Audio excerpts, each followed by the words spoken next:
if I can do anything in the next several minutes, I want you to think differently. It's the one thing, it's the one God-given thing that we have 100% control over that changes everything in our life. People are always looking for different and better things in their life. I'm telling you, it begins with thinking. And I remember the day that Courtney and I were sat down by my vice president, Dean Naylor. So many of you have heard me talk about him. And I remember, and I'm going to ask you 5 questions today that he asked us. At 25 years of age, he sat us down and asked us to think differently. At 25 years of age, we had found ourselves in $50,000 worth of unsecured debt. That day he asked us to think differently. 5 years later, we began a life of total debt freedom. No mortgage, no car payments, nothing to owe no man but to love him. And it began because he asked us to think differently.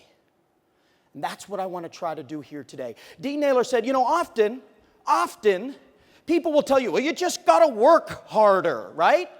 You got to work harder. You're not working hard enough. You're not trying hard enough. He said, you know what, Jerry Vitale, he said, without changing the way you think, that's like giving somebody a map of Europe and asking them to find their way from Pittsburgh to Chicago.